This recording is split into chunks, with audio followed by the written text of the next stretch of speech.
नमस्कार दोस्तों, SR coaching की ऑनलाइन लाइव क्लास में आपका स्वागत है। और अजमेर से मैं शैलेंद्र सिंह रावत। दोस्तों, अगर आप रेलवे की तैयारी कर रहे हो, एनटीपीसी ग्रुप डी, इसके अलावा एसएससी एग्ज़ाम की तैयारी कर रहे हो, पटवारी भर्ती परीक्षा, राजस्थान पुलिस, दिल्ली पुलिस की अगर आप तैयारी कर रहे हो, तो मेरे इस यूट्यूब चैनल को आज ही सब्सक्राइब कर लीजिएगा। और इस पर अपडेट होने वाले तमाम प्रकार के गत वर्षों के जो मैं प्रश्न पत्र आपके सामने हल करने करा रहा हूँ, उनका अवश्य आप अध्ययन करें।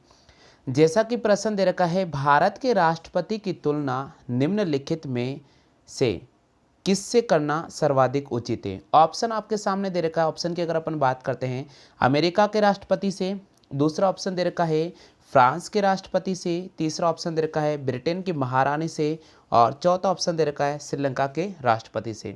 तो दोस्तों, इस प्रश्न का बिल्कुल सही आंसर आपको सामने मिलने वाला है। जी हाँ दोस्तों, भारत के जो राष्ट्रपति हैं उसकी तुलना निम्नलिखित में से किससे करना सर्वाधिक उचित माना गया है। तो हमें यहाँ पर राइट करना पड़ेगा ब्रिटेन की महारानी से। बिल्कुल। अगले प्रश्न की बात करते हैं। अगला प्रश्न दे रखा है कि भारत में कार्यपालिका का अध्यक्ष कौन होता है। ऑप्शन दे रखा है राष्ट्रपति, दूसरा ऑप्शन आपके सामने है प्रधानमंत्री, तीसरा ऑप्शन है विरोधी दल का नेता, और चौथा ऑप्शन है भारत सरकार का मुख्य सचिव। तो दोस्तों, इस प्रश्न का हमें सही जवाब करना होगा राष्ट्रपति। भारत में कार्यपालिका का अध्यक्ष राष्ट्रपति होता है। भारत में कार्यपालिका का अध्यक्ष कौन होता है? भारत में कार्यपालिका का अध्यक्ष राष्ट्रपति होता है। जी, अगले प्रश्न की बात करते हैं। अगला प्रश्न दे रखा है, राष्ट्रपति पद्धति में समस्त कार्यपालिका की शक्तियां किसमें निहित होती है। ऑप्शन दे रखा राष्ट्रपति में, बी ऑप्शन दे रखा कैबिनेट में, सी ऑप्शन दे रखा व्यवस्थापिका में, डी ऑप्शन दे रखा उच्च सदन में। तो साथियों, हमें यहाँ पर सही जवाब करना होगा राष्ट्रपति में। राष्ट्रपति पद्धति में समस्त कार्यपालिका की शक्तियाँ राष्ट्रपति में निहित होती हैं। जी, अगले प्रश्न की बात करते हैं। अगला प्रश्न दे रखा है, भारत का राष्ट्रपति, ऑप्शन ए दे रखा है राज्य का प्रधान होता है, बी ऑप्शन दे रखा है राज्य का प्रधान नहीं होता है, सी ऑप्शन दे रखा है केवल सरकार का प्रधान होता है, डी ऑप्शन दे रखा है राज्य और सरकार दोनों का प्रधान होता है। तो बिल्कुल हमें इस प्रश्न का सही जवाब करना होगा कि भारत का जो राष्ट्रपति होता है वो राज्य और सरकार इन दोनों का प्रधान होता है। अगला प्रश्न दे रखा है, भारतीय संविधान के अनुसार देश का प्रथम नागरिक कौन होता है। राष्ट्रपति, लोकसभा अध्यक्ष, उपराष्ट्रपति और प्रधानमंत्री। तो इस प्रश्न का बिल्कुल हमें सही जवाब करना होगा राष्ट्रपति। हाँ दोस्तों, भारत के संविधान के अनुसार देश का जो प्रथम नागरिक होता है वे भारत का राष्ट्रपति होता है। अगला प्रश्न दे रखा है, भारतीय संविधान के अनुसार संघ की कार्यपालिका शक्ति किसमें निहित होती है। प्रधानमंत्री, राष्ट्रपति, संसद और मंत्रिपरिषद। तो हमें यहाँ पर बी ऑप्शन को राइट करना होगा राष्ट्रपति। भारतीय संविधान के अनुसार संघ की कार्यपालिका शक्ति राष्ट्रपति में निहित होती है। जी, अगले प्रश्न की बात करते हैं। अगला प्रश्न दे रखा, भारतीय संविधान के अनुसार देश की तीनों सेनाओं का सुप्रीम कमांडर कौन होता है। राष्ट्रपति, उपराष्ट्रपति, थल सेना अध्यक्ष, फील्ड मार्शल। तो हमें सही जवाब करना होगा राष्ट्रपति। भारतीय संविधान के अनुसार देश की तीनों सेनाओं का सुप्रीम जो कमांडर होता है वे राष्ट्रपति होता है।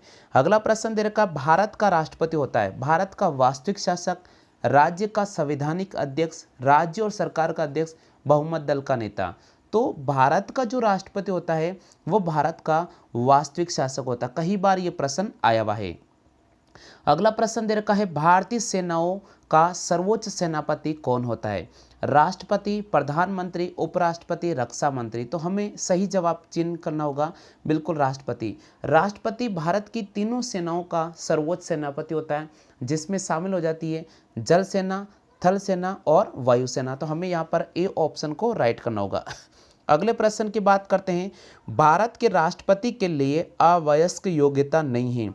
वे भारत का नागरिक होना चाहिए, वे 35 वर्ष से अधिक आयु का होना चाहिए, उसमें लोकसभा के सदस्य के लिए निर्धारित सभी योग्यता होनी चाहिए, वे संसद के किसी भी सदन का सदस्य होना चाहिए। तो यहाँ पर हमें सही जवाब करना होगा बिल्कुल इस प्रश्न का कि वे संसद के किसी भी सदन का सदस्य होना चाहिए। बिल्कुल, भारत के राष्ट्रपति के लिए जो आवश्यक योग्यता है वे ये है, भारत के राष्ट्रपति के लिए आवश्यक योग्यता नहीं है। यहाँ प्रश्न ये दे रखा नहीं है।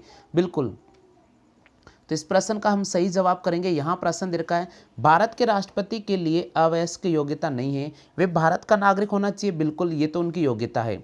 वे 35 वर्ष से अधिक आयु का होना चाहिए, बिल्कुल उनकी योग्यता है। उसमें लोकसभा के सदस्य के लिए निर्धारित सभी योग्यता होनी चाहिए, ये भी होना चाहिए। लेकिन वे संसद के किसी भी सदन का सदस्य हो, ये नहीं होना चाहिए, वे संसद के किसी भी सदन का सदस्य नहीं होना चाहिए।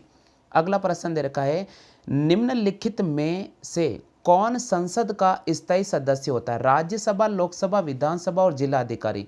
तो साथियों हमें यहाँ पर सही जवाब करना होगा राज्यसभा को, बिल्कुल। निम्नलिखित में से कौन संसद का स्थायी सदस्य होता है? तो हमें यहाँ पर राज्यसभा को राइट करना होगा। दोस्तों मैंने आपको जब राज्यसभा से संबंधित वीडियो पढ़ाया था क्लास के अंदर, तो मैंने आपको बताया था कि राज्यसभा जो होता है भारत का दूसरा सदन कहलाता है, इसको अपन उच्च सदन भी कहते हैं, ठीक है, और ये एक स्थायी सदन कहलाता है, ठीक है। अगला प्रश्न दे रखा राज्यसभा को स्थायी सदन कहते हैं क्योंकि सभी सदस्य आजीवन होते हैं। दूसरा है इसे विभाजन नहीं किया जा सकता है, कुछ सदस्य आते नहीं मीटिंग में, राज्य में राज करते हैं। तो यहाँ पर हमें सही जवाब करना होगा कि इसे विभाजन नहीं किया जा सकता। बिल्कुल राज्यसभा को हम स्थायी सदन इसलिए कहते हैं क्योंकि इसे विभाजित नहीं किया जा सकता। बी ऑप्शन को राइट करेंगे। अगला प्रश्न दे रखा वर्तमान में राज्यसभा के सदस्य की अधिकतम संख्या कितनी है? 238, 250, 543, 550। तो हमें सही जवाब करना होगा 250। राज्यसभा में अधिकतम जो संख्या निर्धारित है अभी वर्तमान में 250 है। वर्तमान में राज्यसभा में प्रभावी सदस्य की संख्या कितनी है? 238, 252, 545, 245।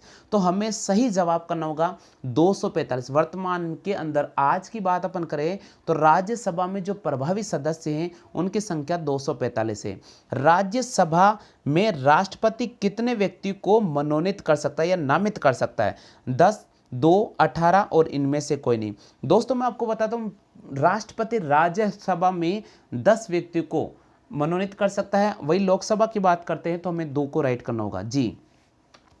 राज्यसभा में प्रतिनिधित्व होता है राज्य का, केंद्र शासित प्रदेशों का, दोनों ए व बी और इनमें से कोई नहीं। तो हमें यहाँ पर सिर्फ और सिर्फ केवल ए ऑप्शन को राइट करना होगा, राज्य का।